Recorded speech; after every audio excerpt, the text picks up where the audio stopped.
I forgot to hit record, so we are now recording. So just be aware of that. But when you're submitting your notice of intent and your proposal, we want to make it as fair as possible. And so as soon as that 3 p.m. deadline hits, we'll accept no more submissions. So if we go back to the RFP page and click on RFP,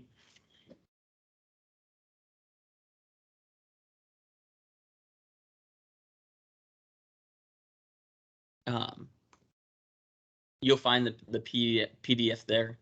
I don't want to really go through this too much. I want to hit some of the highlights because I want to give you guys a chance to read through it, see what you can glean from it.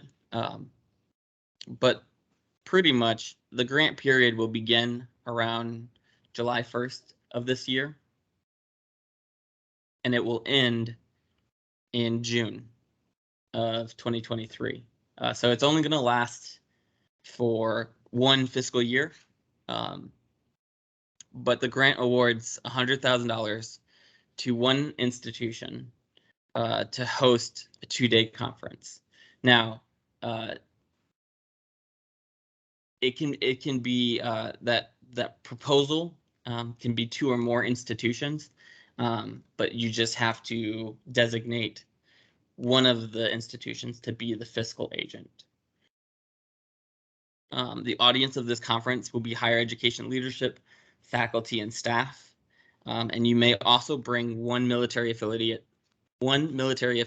student who holds a leadership position in your school's student veteran organization. As you're planning this conference and writing this proposal, we've provided you a list of required presentations as well as some recommended, which to note are not required. If you want to scroll down to those lists, yes, thank you. The required presentations will include the state's initiatives. So that's all the things that we're learning and talking about, and it, anything that interacts with the prior learning assessments that service members opportunity portal that I talked about earlier. We'll be talking about ACE Military Guide. You could invite Mill Gears, which is a new PLA initiative. We encourage you to reach out to your own school and to other schools who have won the past Veteran Reconnect grants and see if they want to give a presentation on the successes and challenges that they've. If they want to give a presentation on the successes and challenges that they've experienced. We're wrapping up a research project that was funded by the Veteran Reconnect grant, and so we want a presentation from Dr. Matthew Duncan over at MTSU to highlight what he's found. If there are any trainings or any sort of information that needs to be disseminated by the SAA or the ELR, we encourage you to write that in there, or we require you to write that into your grant. I'm going to give a presentation about what a VETS campus is, how to get that designation, and the things that we learn from VETS campuses. And then the final required presentation is going to be Centerstone's Military U training. And so we've partnered with Centerstone to create a suicide prevention, mental health awareness, and military cultural competency training that will be available to all VETS campuses.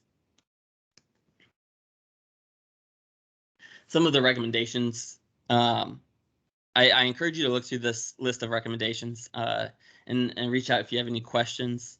It's just something for us to kind of help you brainstorm. I'm not going to go through them all, but if you have any questions about them, feel free to reach out to my email and let me know if you don't understand what some of the bullet points are, or you may want contact to one of the bullet points.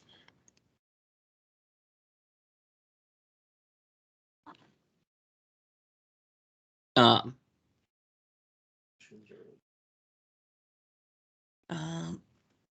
pause. I'll pause. So right now we have one question in the chat. Is there a benefit to having student involvement as listed in the RFP on page 4? To bring is there a benefit to having a student come to the conference? You're not going to be graded or give extra points. It's just an option for the schools who are going to come attend your conference that they can bring a student. But you as the grant writer, you're not going to get extra points for inviting students. I think that it's a valid stakeholder to bring students to a conference all about student veterans. Are there any other questions that you might have so far? Either write them in the chat or you can raise your hand.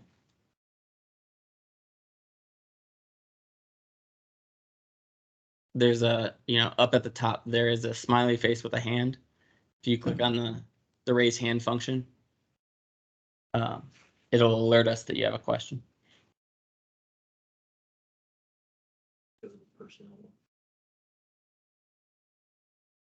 Personnel? Or the number one. Yeah. That was yours. Oh, that's fine. Okay.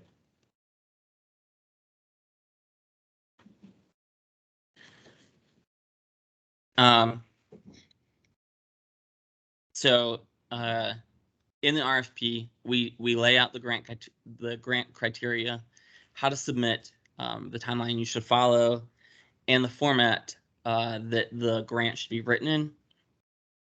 But we've also included the rubric on how it will be scored. This should really help you build the proposal while you're in the process. Feel free to look at that rubric and see what you're going to be judged on. But also feel free to reach out if you have any questions throughout the process. That's what I'm here for. When you look at like the budget, I've also included a glossary on what expenses go where on the budget so that it's less confusing, because I know that not all of us are well versed in what all of this, what all belongs where. And again, I'm here for your questions. The two final things that I want to touch on, again, feel free to write this. Feel free to write this proposal as more than one institution, as a partnering institutions. This is encouraged. We want this conference to be helpful to all public and private nonprofit universities, community colleges, and even our technical colleges. Many of you might know them as TCATs. So just know that only one of the institutions are going to be the fiscal agent, and you're going to have to work that out with the different budgeting offices and contract offices. And the final thing, please do not negotiate or create any contracts with outside agencies, speakers, until the final grant is awarded and the contract is approved. We don't want you to get into any legal binds. So please wait until we've announced the winner and the contract is in place. Then you can start talking to the people who you wish to invite to this conference. Right now, the proposal is just a proposal on what you think the conference should look like, and all other things are really in there to answer any of your other questions. But I'll take a pause now and answer all your questions now. Looks like same one.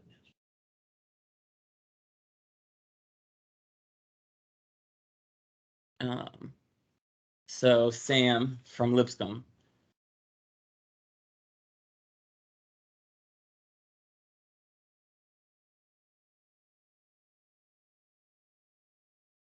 Okay.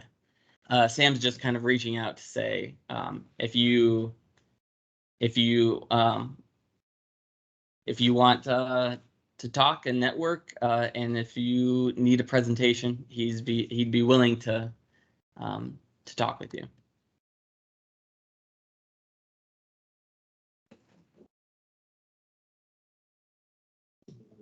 Others share.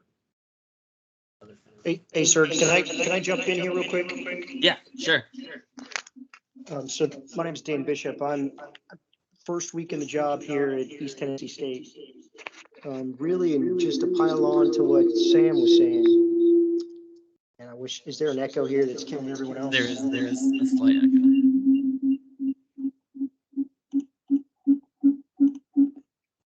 All right, any better? Much better, much better. Much just to follow in and is less this specific proposal and more broadly, really looking for, is there a way to get a list of relevant individuals across the state that are in the same line of business here and with the veterans community, the military affiliated community, that I can tap into just to start getting smart on who I should be reaching out and talking to? Absolutely. So I don't think there's a solid list out there necessarily, but what we've done is, if you want to go back to the Veterans Education page and then go to Vets Campus.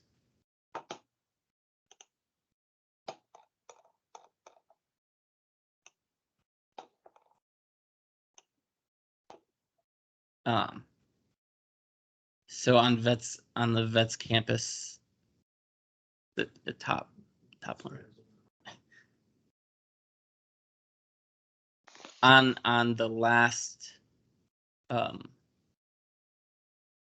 approved Vets Campus tab, that's a list of every point of contact from each Vets Campus. And so those people are going to be extremely helpful. Many of those people are on this call. So I would encourage you to, in the chat, write your email down and have people will reach out to you. And that's, again, a point of this conference, is to build that network and for people to share stories, share business cards, share ideas. Yeah. Big part of what we want to build here in Tennessee is sharing processes and sharing successes of how to help student veterans. Oh, I really appreciate that. Very helpful. And I just threw my ETSU email into the chat. So thanks in advance to anyone out there that's got good ideas that I can certainly steal. Thank you. Absolutely.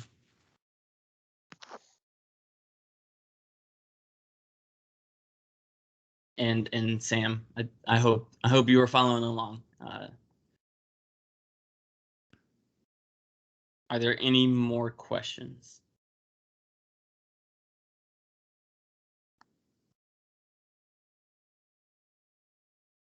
And the other thing that I was going to say, go through those previous grants. You'll be able to see what grants have won, what grants have been proposed, and be able to contact a lot of those people and see, did their grant work? What was probably the challenging part of their grant?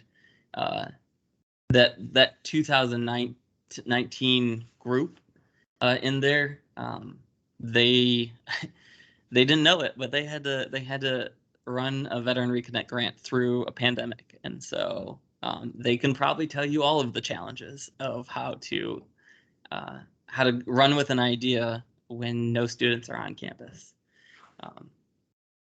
Realize that there are going to be potentially other grants later this year that may be more like the ones that are previous grants. Yes. But this one is the conference grant, and focus on that. But you could look at some styles of how they were written. Yeah, and that was another thing I was going to bring up, is that there are other Veteran Reconnect grants coming. We are currently in the process of writing another research focused grant, and Oh, we got it right now. that's the only one that's in the works right now. But between the conference and the research grant, well, we've also pushed out a micro grant program through TBR. So all of the community colleges and TCATs have been working through a micro grant, and we're considering doing that for the rest of the LGIs and UT system, if we can push that through. So, any other questions?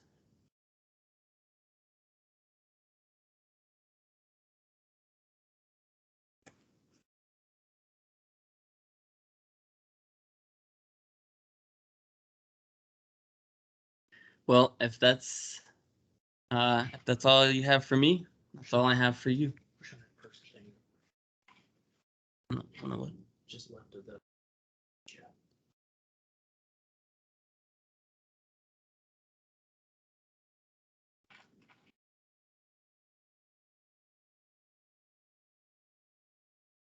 Is there any questions?